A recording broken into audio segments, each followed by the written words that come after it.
What's up, Nowstalgia? Dave here with a review of Resurrection, new experimental science fiction film from Chinese filmmaker Bi Gan. This is Gan's third film. He's only 36 years old, but has gotten a lot of attention for his formal skill as a rising filmmaker.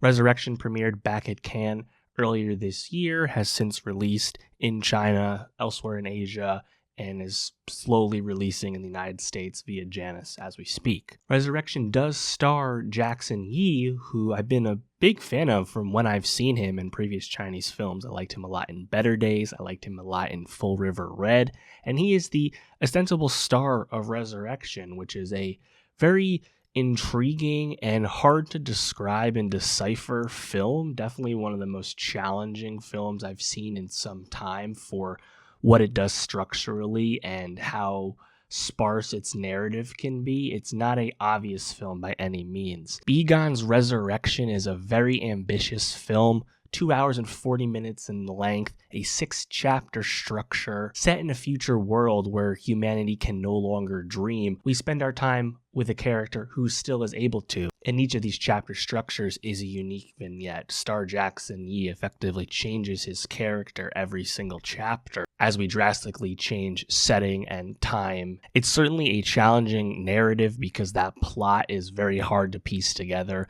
The connections between the various chapters is certainly open for interpretation, but the filmmaking is very impressive. Due to a lot of on-location shooting, the visuals look really great. There's a really stellar one-take sequence. Ultimately, some of the chapters work better than others, and the film's length, combined with its lack of clear clarity in terms of storytelling, can make it a hard sit. The formal experimentation and the obvious filmmaking craft do make the film worth seeing. The official logline for Resurrection is pretty helpful for understanding at least where you're starting with. Normally I wouldn't just jump right into this, but Miss Shu, who's played by Shu Qi, Miss Shu is in a future where most of humanity has lost the capacity to dream, but then she discovers this one inhumane creature, played by Jackson Yee, who is still able to experience these dreams. And it's basically because humanity has learned to live forever if they stop dreaming. Thus, no one dreams anymore.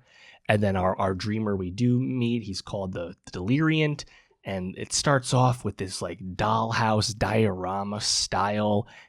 And we start off with this dollhouse diorama style as Miss Shu is prepping the Deliriant for introspection into his dreams. We're basically like seeing them projected to us as the audience and projected to her as well. It's a bit abstract for sure. I think the visuals of this sequence definitely jump out, definitely very Guillermo del Toro, definitely I think Wes Anderson as well in terms of cinematography. And that's just like the taste of what's to come, because as we jump around, we're going to see all different styles of genre and filmmaking technique and expression. I think that's really cool. Like if you're a fan of film, just this approach, I think, is what you're gonna latch on to more than say the actual like narrative itself, because again, that's pretty dense.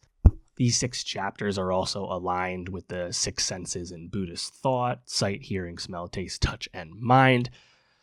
Don't know if I necessarily grasp that as a viewer, not a practicing Buddhist here. I'd be curious if someone who is had that connection more, please let me know.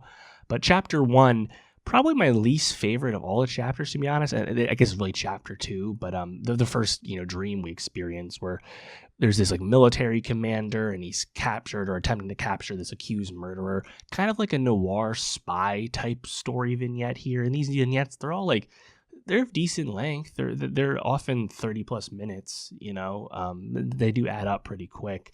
There's this really cool mirror sequence that I think really jumps out to me. Overall, I found this one a bit harder to grasp.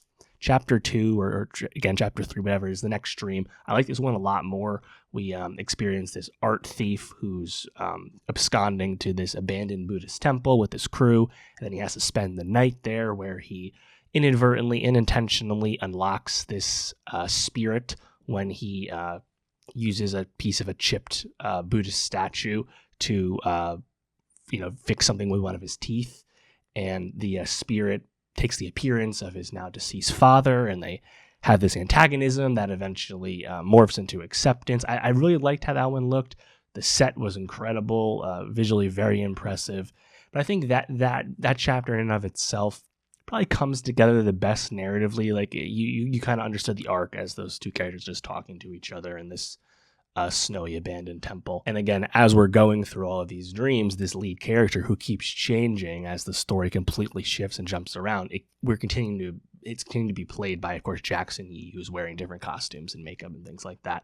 The next chapter, we kind of progress in time more towards closer to a modern day, like late 20th century, and we meet this con man who recruits this orphan girl in terms of his scheme to rip off, get money from like a local gangster, and he's teaching her sleight of hand and magic tricks, quote unquote.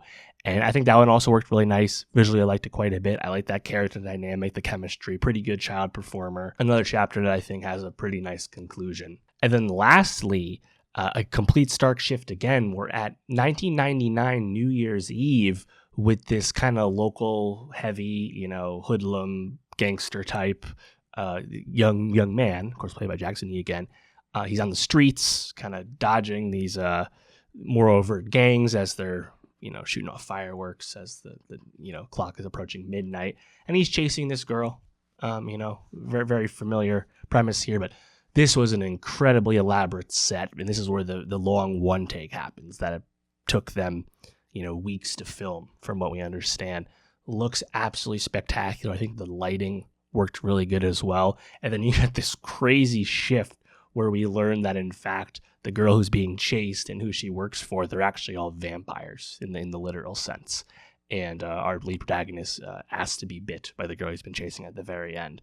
Very elaborate one take, very good filmmaking, huge shift there. And then we kind of conclude back with Miss Shu at the end as the delirium moves on and whatnot. And again, I struggled with putting it all together for sure.